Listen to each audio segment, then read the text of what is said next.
শ্রাবণী দ্বিতীয় সোমবারে বাবার পুজো কী করে করলাম আর কি অর্পণ করলাম বাবার মাথায় সেটাই তোমাদের সাথে শেয়ার করব। শ্রাবণ মাস এমন একটা মাস যেই মাসে ভোলে বাবার জন্য যত কিছুই করি না কেন শুধু মনে হয় যেন কম হয়ে গেল, একটু কিছু করতে পারলে ভালো হতো। বাজারেতে অনেক রকম মিষ্টি পাওয়া যায়, কিন্তু আমার এই সপ্তাহে খুব ইচ্ছে ছিল ঠাকুরকে আমি নিজে হাতে কিছু বানিয়ে দেব, তাই বানিয়েছিলাম বেসনের লাড্ডুর রেসিপিটা যদি তোমরা চাও তবে পরে আমি শেয়ার করব। খুবই ভালো হয়েছিল লাড্ডুটা। প্রথমে আমি লাড্ডুটা বানিয়ে রেখে তারপর যা যা লাগবে অভিষেক করাতে সেগুলো রেডি করি। আগের সপ্তাহে তোমাদের দেখিয়েছি কি নিয়েছিলাম, এই সপ্তাহেও ঠিক সেই জিনিসগুলো নিয়েছি। আর বাড়তি যেটা নিয়েছি এই সপ্তাহে বাবার মাথায় অর্পণ করব সেটা হলো তিল, কালো তিল। একটা পুজো করতে গেলে কিন্তু সব কিছু গুছিয়ে একদম পরিপাটি করে নিয়ে বসলে তবে কোনো কিছুই ভুল হয় না।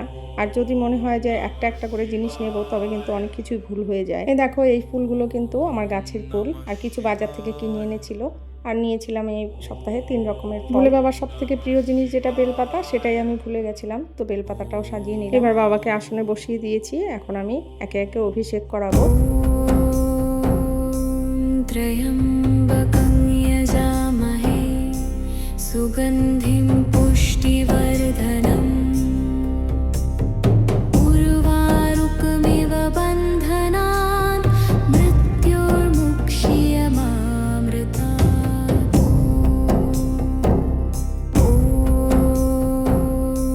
त्र्यम्बकं यजामहे सुगन्धिं पुष्टिवर्धनम् उर्वारुकमिव बन्धनात् मृत्युर्मुक्षीयमामृतात्।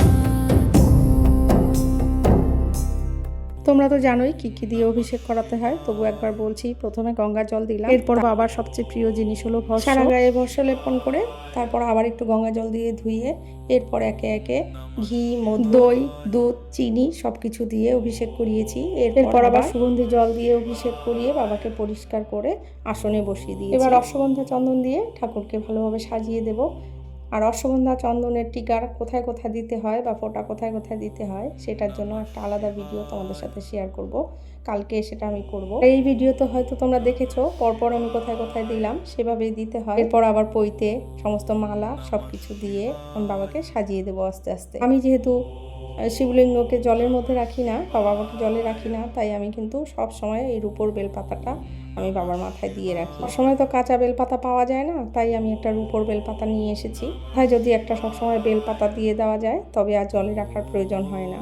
এবার একটা একটা করে আমি প্রত্যেকটা বেলপাতায় ওম লিখে আমি বাবার মাথায় অর্পণ করব। প্রথম সপ্তাহে 7টা বেলপাতা অর্পণ করেছিলাম, এই সপ্তাহে আমি 9টা বেলপাতা অর্পণ করেছি। বেলপাতা যে যেমন জোগাড় করতে পারো সেইভাবেই অর্পণ করলেই চলে, কারণ ভোলে বাবা একটা বেলপাতাতেই তুষ্ট হন। ভোলে বাবার মাথা কিন্তু একটা বেলপাতাতেই শান্ত হয়ে যায়, ঠান্ডা থাকে, তাই তো মাথায় একটা বেলপাতা দিয়ে রাখতে হয়। এবার বাবার মাথায় আমি একে একে আতপ চাল, যেটা অখণ্ড হতে হবে কিন্তু দেখে নেবে ভালোভাবে, অখণ্ড আতপ চাল, কালো তিল আর দিচ্ছি সিদ্ধি, বাবার খুব প্রিয় জিনিস সিদ্ধি। গঙ্গা জলের মধ্যে দিয়ে তোমরা গঙ্গা জলও ঢালতে পারো সিদ্ধি দিয়ে। এবার দিয়ে দিচ্ছি গোটা ফল, অবশ্যই কিন্তু গোটা ফল দিতে হয়, 3 রকম 5 রকম যে যেরকম পারে। আমি 3 রকমের গোটা ফল বাবার কাছে নিবেদন করেছি। পুজো করতে গেলে যে অনেক কিছুর প্রয়োজন, অনেক কিছু জিনিস দিয়ে তোমাকে ভগবানকে সন্তুষ্ট করতে হবে তা না, শুধু ভক্তি ভরে একটু ডাকলেই কিন্তু বাবা তুষ্ট হন। তো এই দেখো এখন ফুল দিয়ে ভালোভাবে সাজিয়ে দিচ্ছি, আবার প্রিয় ফুলগুলো সব দিয়ে দিলাম। ত্রয়ম্বকং যজামহে সুগন্ধিম পুষ্টিবর্ধনম উর্বারুকমিব বন্ধনাৎ মৃত্যুর্মুক্ষীয়মামৃতাৎ। আমি সবসময়ই অভিষেক করানোর পর বাবাকে সাজিয়ে সব কিছু নিবেদন করে তারপরে আবার পঞ্চামৃত একটু বাবার মাথায় ঢালি, আর সুগন্ধি জল বা গঙ্গা জল সেটা বাবার মাথায় ঢালি। ওই জল ঢালতে কিন্তু এরপরে আরতি করে নিলাম। আমার পুজো কমপ্লিট হয়ে গেল। তো তোমাদের কেমন লাগলো কমেন্টস করে জানিও।